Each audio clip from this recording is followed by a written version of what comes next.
बच्चों, गृह शेल्फ में हम पढ़ रहे हैं पाठ 7 आपका सिलाई कला। सिलाई कला में हमने आपको बताया था कि पेटीकोट काटने का इसमें बताया गया है, शलवार कैसे बनाई जाती है, इन सब विधियों के बारे में बताया गया है। तो ये सब बच्चों प्रैक्टिकल की चीज़ें होती हैं। आपको अगर समझ में आ रहा है, वैसे बहुत ज़्यादा इसमें कुछ टफ नहीं होता है, परंतु इसको इस तरीके से ऐसे थ्योरेटिकल तरीके से सिर्फ समझाया नहीं जा सकता है।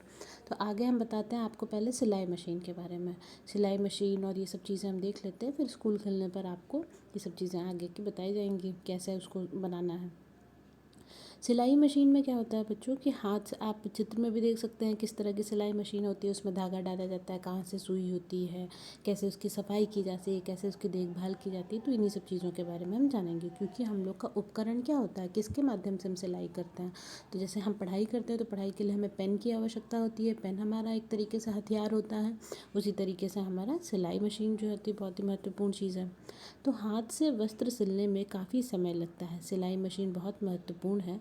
कम समय में ही अच्छी व सुंदर पोशाकें सिलाई मशीन की सहायता से सहायता से सिली जा सकती हैं। आजकल कई डिज़ाइनों की सिलाई मशीन बाज़ारों में उपलब्ध है। इन मशीनों से साधारण सिलाई ही नहीं, वरन कढ़ाई व पुराने वस्त्रों का रफू आदि भी किया जाता है।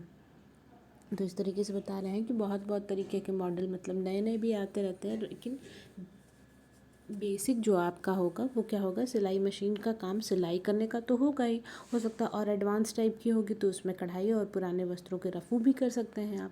सिलाई मशीन की देखभाल। सिलाई की मशीन एक आवश्यक उपकरण है। मशीन की देखभाल करना आवश्यक है। देखभाल के साथ साथ उसका उपयोग भी ठीक ढंग से होना चाहिए। मशीन की देखभाल के लिए निम्नलिखित बातों का ध्यान रखना चाहिए। मशीन को धूल एवं मिट्टी से बचाइए। तो हमेशा उसको क्या करना चाहिए, ढक के रखना चाहिए, क्योंकि उसमें ऑयलिंग वगैरह भी होती है, उसमें हम तेल डालते हैं। तो अगर धूल मिट्टी पड़ेंगे तो उसके ऑयल में मिट्टी जम जाएगी और वो गंदी हो जाएगी, जाम हो सकती है। जब ये प्रयोग में ना हो तो इसे ढक कर रखना चाहिए। दिन प्रतिदिन की सफाई के अतिरिक्त प्रति वर्ष मशीन को एक बार खोल कर उसके विभिन्न पुर्जों को मिट्टी के तेल से साफ करना चाहिए। इससे मशीन हल्की चलती है। नहीं तो मशीन बहुत भारी चलने लगती है तो चलाने में या सिलाई करने में कठिनाई होती है। तो इस वजह से साल भर में एक बार इसको पूरा मिट्टी के तेल से अच्छी तरीके से उसके सारे पार्ट्स को, पुर्जों को अलग अलग करके साफ़ करना चाहिए।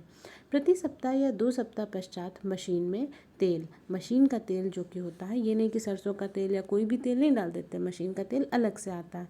ठीक है, तो मशीन का तेल अवश्य रखना चाहिए सबको। तो प्रति सप्ताह, हर सप्ताह में या हर 2 सप्ताह में कम से कम तेल तो डाल ही देना चाहिए, अन्यथा पुर्जे घिसने लगते हैं। मशीन पर संकेत बना होता है कि तेल कहाँ कहाँ डाला जाए। ठीक, तेल डालते समय नीडल बार को ऊंचा कर देना चाहिए, क्योंकि नीडल बार को नहीं ऊंचा करेंगे तो क्या होगा, ऑयलिंग अच्छे से नहीं कर पाएंगे आप। पॉइंट्स उसमें बने होते हैं कि कहाँ कहाँ पे आपको तेल उसमें डालना है। विभिन्न वस्त्रों के लिए कपड़ों का चुनाव। वस्त्र प्रमुख रूप से 3 प्रकार के होते हैं। प्रमुख रूप से, नहीं तो आजकल तो सिंथेटिक से लेकर उसका बहुत सारे मतलब फाइबर्स इस तरह के आ गए हैं जो मिक्स टाइप के होते हैं। नायलॉन हो गया, ये सब हो गया, तो कॉटन वॉटन का मिक्स ही सब होता है। लेकिन मुख्य प्रमुख रूप से कौन कौन से होते हैं, तो सूती, रेशमी और ऊनी। तो सूती वस्त्र का क्या होता है कि ये गर्मियों में, ठंडी में, दोनों में, लेकिन गर्मियों में बहुत ज़्यादा ये आराम देते हैं, है ना। बाजार में निम्नलिखित प्रकार के सूती वस्त्र मिलते हैं। अब सूती वस्त्र भी कई तरीके के होते हैं, मार्किन या लट्ठा, फिर दुसूती, मलमल या जीन्स का कपड़ा। ये तीनों चारों जो होते हैं वो क्या आ जाते हैं, इसकी प्रकार में आ जाते हैं। तो यह मोटे किस्म का कपड़ा होता है। मार्किन जो होता है वो मोटे किस्म का कपड़ा होता है। यह चादर, रज़ाई का गिलाफ, हाँ आपने देखा होगा कि रज़ाई का गिलाफ अक्सर जो होता है वो किस कलर का होता है, एकदम मतलब थोड़ा क्रीम टाइप का कलर, मटमैला टाइप का कलर होता है, लेकिन थोड़ा सा मोटा होता है ना, जितने कि जल्दी वो फटे ना। तो मार्किन जो होती है वो चादर, रज़ाई का गिलाफ तथा पेटीकोट आदि बनाने के काम में आता है। दुसूती क्या होता है बच्चों, तो ये सफ़ेद व रंगीन दोनों प्रकार का होता है। यह इस कपड़े से अधिकतर चादरें, पर्दे व मेज़पोश आदि बनाए जाते हैं। इस कपड़े में क्रॉस स्टिच की कढ़ाई सरलता से हो सकती है। तो बच्चों, कपड़ों पर भी, फैब्रिक पे आपके बहुत सारी चीज़ें डिपेंड करती हैं कि किस तरीके की उसमें स्टिचिंग हो सकती है, कढ़ाई किया जा सकता है, किस तरीके से सिलाई हो सकती है, किस पे कभी कभी सुई नहीं चलती है, तो सुई किस मोटी सुई है कि आपको पतली सुई लेनी, महीन सुई लेनी है, ये सब चीज़ों का बहुत ध्यान रखना होता है सिलाई करते समय।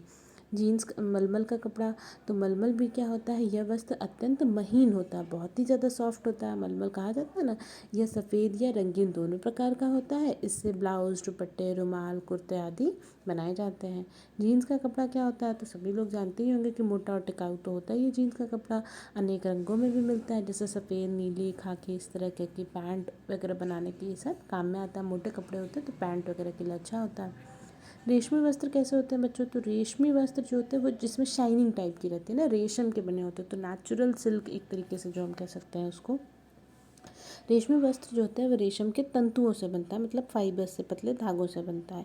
रेशम के तंतु एक प्रकार के कीड़े से, हाँ, तो ये बहुत ही ज़्यादा जानने वाली बात है बच्चों कि एक मतलब कि सिल्क वर्म होता है जिसको रेशम का कीड़ा कहते हैं, तो वो क्या करता है, उससे इसको प्राप्त किया जाता है। तो बहुत ही कठिनाई से, बहुत ही मुश्किल से मिलता है, इसीलिए थोड़ा ये महंगा भी आता है।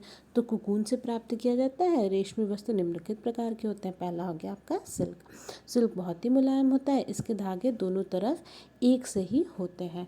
सिल्क के कुर्ते, ब्लाउज, साड़ी, सिल्क की साड़ियाँ तो आप सभी ने सुनी होगी, ऐसा तो है नहीं कोई बच्चा सिल्क की साड़ी जानता ही ना हो।